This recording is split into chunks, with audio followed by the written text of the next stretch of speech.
So a group of us, beginning this year, set up a radical new type of law firm, kind of senior lawyers, fixed fees only, offshore the staff to the juniors to India. And it was kind of natural for us to start with cloud computing, or at least kind of use this. So we don't have any servers.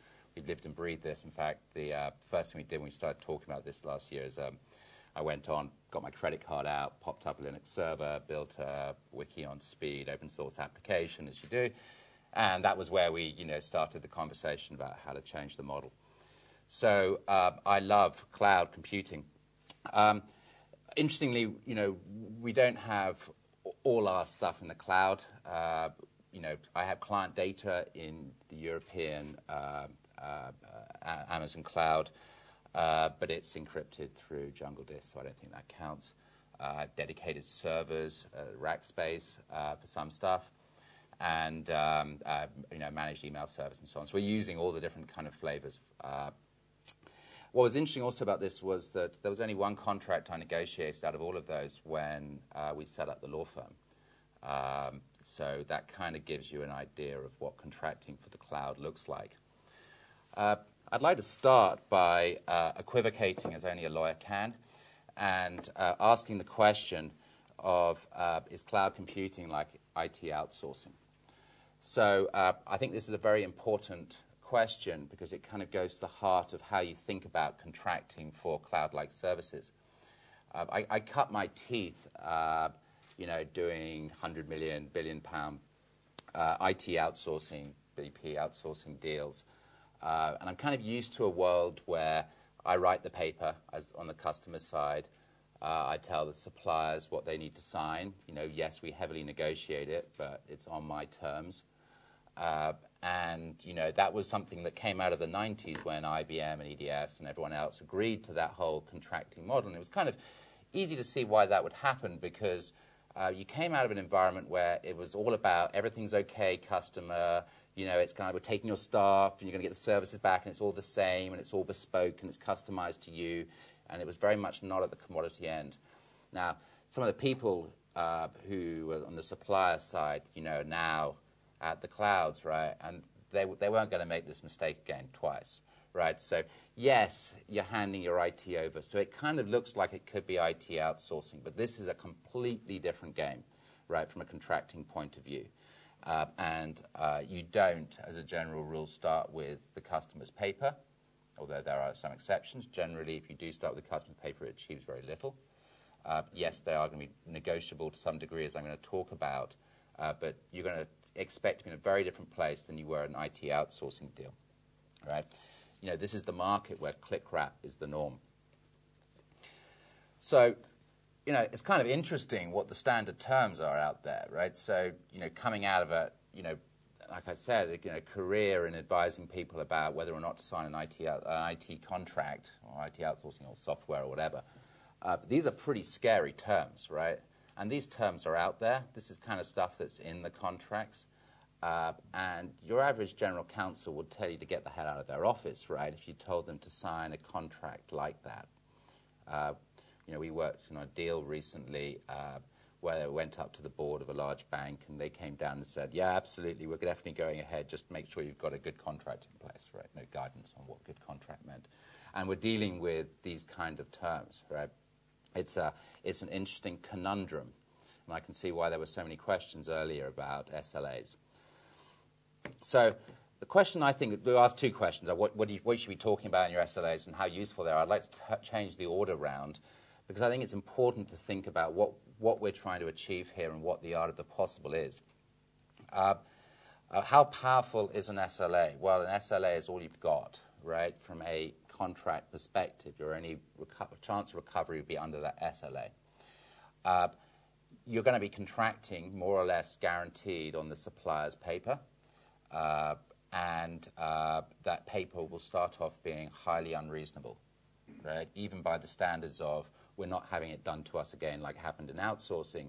This is extremely unreasonable terms. Having said that, I have actually quite a lot of sympathy with where the suppliers are coming from on this. They really are piling it high, selling it cheap. And they're saying, if you want it, take it, but do it on our basis and do it knowingly, right? It doesn't mean that it's a bad decision to go ahead with a bad contract for a cheap service. It doesn't actually matter if it goes wrong, or if you've got mitigation plans or other ways of handling the risk, right? You don't solve every problem just through a contract. If you're going to negotiate your contract, you need to be bringing probably a lot of money to the table. You certainly should be thinking about running a competitive process, because that's a wonderful way of creating leverage. But even then, you know, I was amazed that I was able to negotiate the one contract I did for a small firm, right? Because the normal answer is, you know, the lawyer very kindly pointed out on the other side is, we're making an exception for you. We don't normally discuss the contracts of this size at all. What's interesting, though, is that the market is maturing, right? So I'm seeing the suppliers growing up, recognizing that customers do need to have certain standards met, and therefore just going and putting in place securities policies, you know, SAS 70 Type 2 audits, which is requirements for in some industries or companies for regulatory reasons and so on, or ISO 27001, adopting these as standards, so that it's actually the offering is good enough, even if they're not going to sign up to the customer's security policies, right, which won't happen. The question was asked, you know, what happens if a breach occurs? Well, you could sue. Personally, I wouldn't bet much on even a negotiated SLA, but I think you kind of need to think about why we put contracts in place, and it's not just because we can sue, right? You get some service credits. It won't be huge, but you get some service credits. We put contracts in place not just as a way of passing risk from one party to another, but also to set a level playing field and a clear expectation of what each party is going to do under the deal, right? So it's not just paper, this stuff, or it's not even paper, it's click wrap, right, like the picture here, you just click there. It's not just paper, a contract. You need to really be looking at your contract and understanding the implications of what it says and thinking about how you're going to mitigate that and deal with those. So turning on to some of the issues you might want to consider, service levels obviously are going to be important. They're going to vary significantly depending on what you're buying, although ultimately you're basically buying availability. It is worth negotiating in additional service levels that are particularly important to you, which you can do on the bigger deals now. The market has changed and are negotiable, because even if they don't have service credits, they will modify behavior to some extent. But remember that as a general principle, the suppliers are offering, you know, a standard solution, and that's what's driving the cost benefit. So it would be crazy for them to be offering service levels to everyone and changing it, because it would just break the model, right? Auditing is an interesting one. I have seen a few high water marks where auditing goes in there on real deals, but generally don't expect to be able to walk around a supplier's data center. I normally see that as a good sign. I don't want anyone walking around a data center where my stuff is. But, you know, suppliers are putting in place, like I said, the SAS 70s and so on, so you get the audit report anyway. Data protection, security, I could go on forever about this one. Let's start with security. I think my first question is a pragmatic one. Is your security getting worse or better? Discuss. I'm not sure it's totally clear. I don't know how you actually do an analysis. I, for example, think that Google or Microsoft can probably run a system better than any one, you know, corporation probably in this room. Having said that, they're big targets now, right? People go after them in a way that, you know, like Google's had some interesting examples with Gmail, go after them in a way that they don't go after other companies, unless you really annoy Anonymous, of course. So you kind of need to think that one through. You need to be thinking about what standards they're complying with, signing up, and, you know, even are they going to even confirm that they are contractually bound by their own security policies? Interesting one. Sometimes they don't want to do that. Data protection's huge, right? And kind of the starting point in any contracting in this is to really do an analysis of what data you're putting up there. If you put personal data up into the cloud and it's outside the EU, you really need to do that knowingly, right? Because the 8th Data Protection Principle says thou shalt not export data to countries that don't have adequate protections in place unless you've done something about it. You can use things like the model contracts. You can use things like the safe harbor.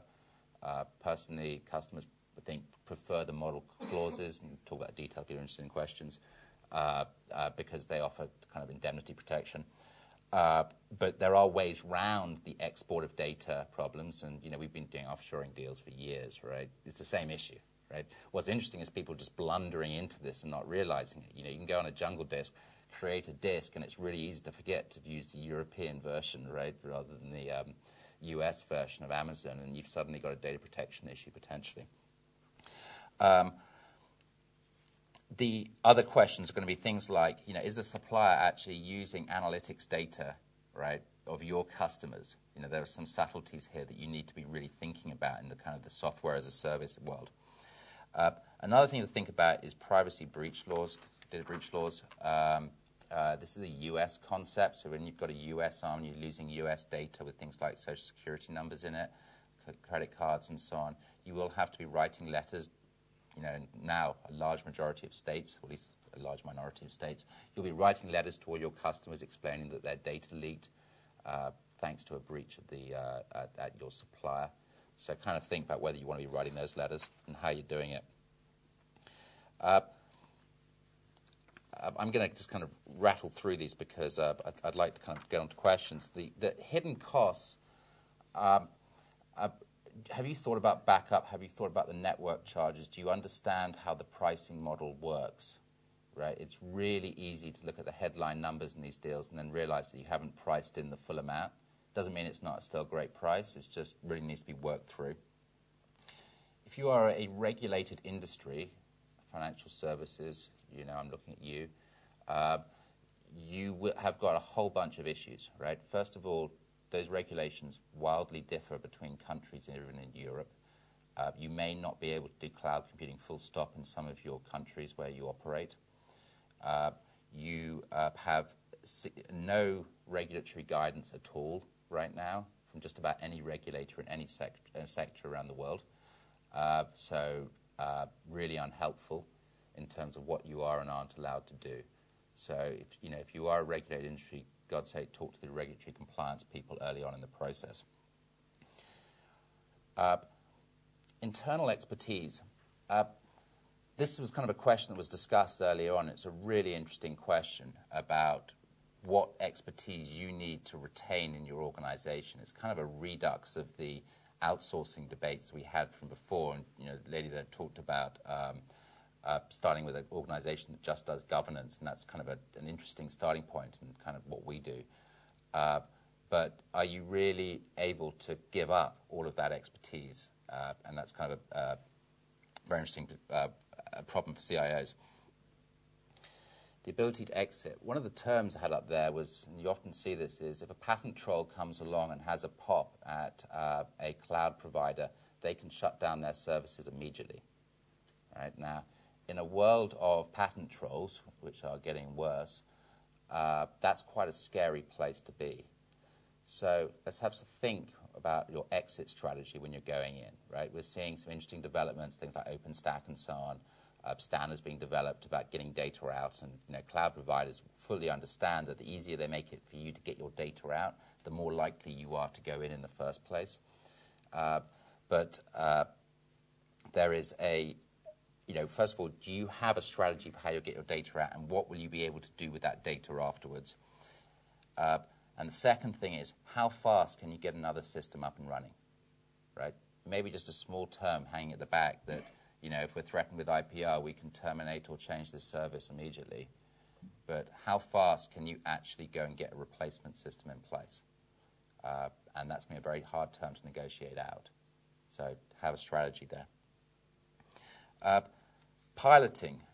I think this is a huge advantage of cloud, like we ended the last session with.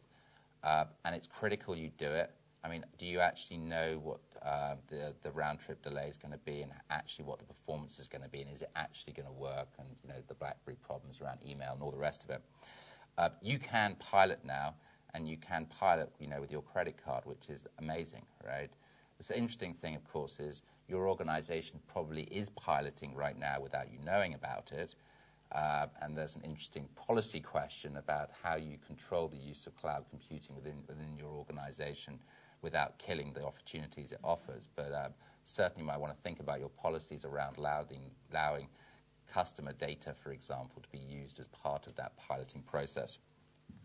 And the final thing is, we talked about earlier, it's not just a black or white issue, right? There's fundamental differences between a private and a public cloud.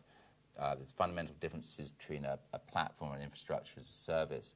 And a lot of these issues you can deal with, for example, by saying, I'm going to pay for someone else to fundamentally host my applications in this scenario because it's the data I care more about. And this is stuff I don't care about so much, so I'm going straight to software as a service in the cloud. Right? You can do a strategy like that.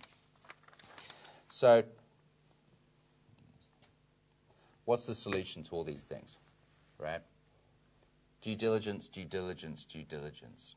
Right? You've got to kind of assume that the way cloud works it's a commodity and therefore selling a single solution means you really need to understand that solution and whether it meets your requirements.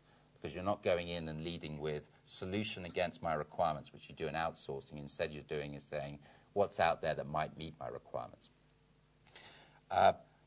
Competition is a wonderful thing, right? It fundamentally changes behavior. And if you want to get your terms negotiated, competition is probably your best bet at getting that happen. And you should be negotiating your terms. But when you do this in a knowing way, right? You've got to have some sense of what market is. Otherwise, you can happily spend a year discussing points which no cloud supplier will ever agree to, right? You'll have wound your board up. You'll have wound everyone else up. You'll have wound the general counsel up and all the rest of it, right? And you've achieved nothing except for put a project on hold that really should have gone ahead, right? So just have a reasonable expectations what the art of the possible is. And, if you don't know, talk to someone who does, because it's a market that is starting to be understood in terms of what's achievable and what's not, and it's moving. Obviously, privacy and security limit it, encrypt it before you put it there is a fabulous way of kind of blowing through a whole bunch of security concerns. Get the model clauses in place for data protection issues, or at least make sure the safe harbor is going to work. And finally, put an exit plan and have a really serious think about whether you want to put all your eggs in one basket. So think about whether you want to have a second supplier, for example, doing backup. Right? Might be a good solution, especially with some of the events that have happened recently. So thank you. I'm going to stop at that point and then open up for questions. Fantastic. Thanks, Alex. I'm sure we'll have lots of questions from the audience, but I'm going to take the chair's prerogative and ask the first one myself. I found part of that quite scary in terms of some of the clauses that these cloud providers try to force on their customers, or not try to, do successfully force on their customers. They're literally able to say, you've paid us money, we might provide a service, we might not, we might turn it off, we might not, see what happens, I hope you feel lucky. For some businesses, that's their core business. If their site goes down, they don't have a business anymore. That's pretty frightening to them. Those sorts of clauses, I studied law many, many years ago, and what I was led to believe was that overly restrictive clauses like that aren't actually particularly enforceable. So if you're saying we might not provide a service, unless you're really pointing out and saying, look at this clause, isn't it a bad one? Are you sure you're happy to sign to that? Then a court, when looking at that contract, is going to say, well, we're not actually going to enforce that because it's an overly restrictive or overly punitive clause. Is that the case? Can vendors actually get away with this? Yeah, so the general position, right, is you sign a deal, you live by the deal, right? And then the courts have a kind of a public policy ability in certain circumstances where they will strike out clauses that are unreasonable in some situations, right? But the general principle is you sign a deal, you live by the deal. You should never assume that you will be able to avoid a clause because it's not fair, right? There's nothing which says that contracts have to be fair, right? Especially when it's a business-to-business contract, because you don't get the consumer protection, which is kind of a fundamentally different regime. And even in a consumer protection thing, it may often not protect you as well. So do not assume ever that just because a clause is blatantly unfair that it will not be enforced. Okay. That's kind of where I'd go. That's pretty clear. From an advice point of view. Yeah. Okay, I'd like to open this up to the floor.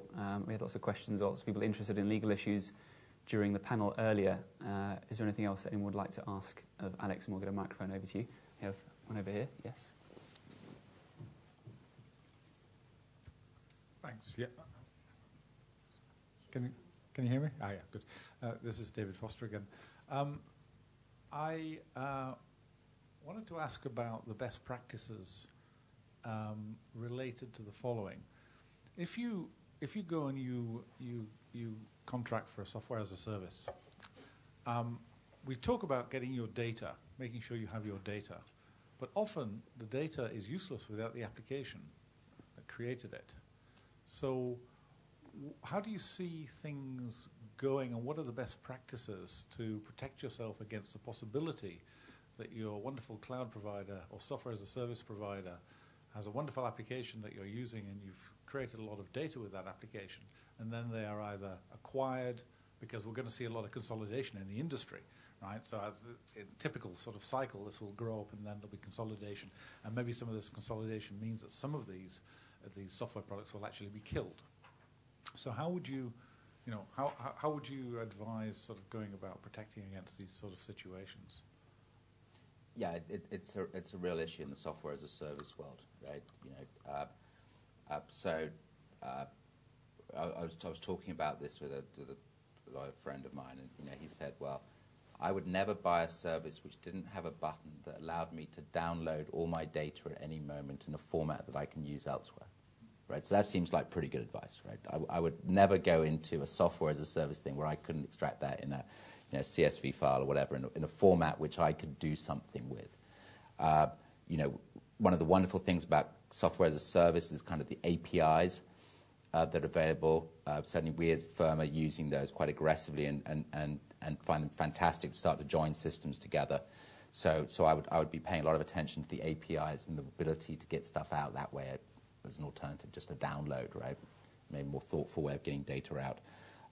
And I'd be looking for standards that I guess I'm hoping are starting to emerge, or going to start to emerge in various software domains that allow data to be moved from one application to another.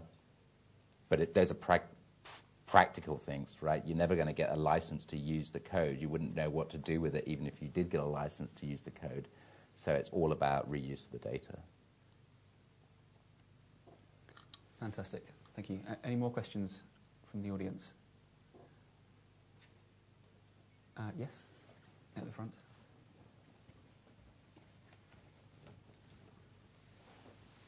The first session seemed quite positive about the cloud. It offered lots of business opportunities, but you talked about the complete lack of a regulatory environment for the cloud, and it's just made me think, oh, well, I'm not going there until that's sorted. Is that dead end for the cloud until that's sorted? No, I think the cloud's fabulous and a really important step forward. I'm just saying, think before you use it, and you're not going to use it for all your infrastructure. On the regulatory stuff, I'm not saying that the cloud needs to be regulated. I don't think it does. I think that in regulated industries, you may not be able to use the cloud in certain ways or at all for certain types of data while staying within that regulatory framework. So that's going to be the issue. I don't want the cloud to be regulated. What I want is these industry standards to really develop so it's easier to get your data in and out of different suppliers, and also so that standards are improving and will continue to improve in terms of what suppliers will stand up behind their product. And we have another question at the back there. Thank you. Yeah. So we talked about it a little bit in the earlier session, where some laws just aren't relevant anymore. They've not caught up with the way that the cloud works. And I think there's other examples we've seen, like the super injunction and Twitter and so on, where you've basically got a legal system that doesn't appreciate the reality of technology today. Now, it seems like that gap's only going to get bigger. So, in essence, are we going to be in a point where we're just trying to make old-fashioned law fit to new technologies, or do you think that there will be a leap forward and a way, or will one country find a way to legislate for this new world that works for us? Yeah, I'm kind of interested in Iceland. He came out and said they were going to go into data havens, having done so well in banks. Yeah, look, it's my role at this point to jump in a kind of really affronted way to say that, of course, lawyers are modern and capable to keep up and all the rest of it, and don't ignore the wigs. But I started a business because I thought the legal industry, was just hopelessly conservative, and I bet my career on the fact that we could do things better. So, I have my skepticism. Having said that, there's a bit of a back to the future element of cloud, and I'm not the first person to point out that it sure looks a little bit like the old time-sharing agreements and all the rest of it, and we've seen yet again that great kind of cycle as we go from the client to the server and back again, and this is just another iteration of that. And I also kind of get the point where it's completely different.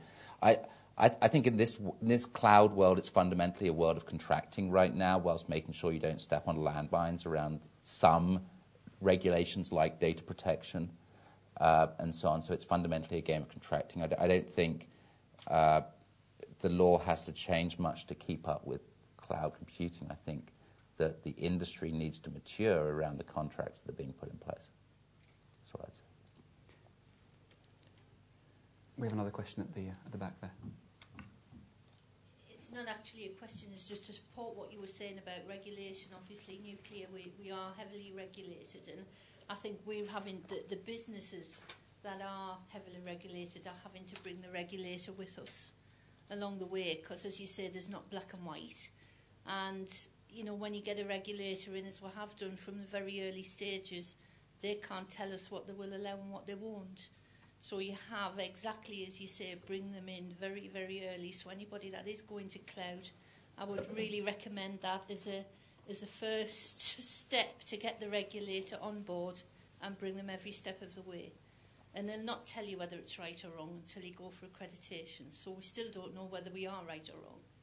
But that accreditation is so important. And legally, we can put as many legal contracts in place to make sure that we're covered, but until that regulator says yes, you have a license to operate, we haven't. And we need that get out clause on every contract we've got. So it goes two ways, but I'm with you 100% on that one. Cool, thank you.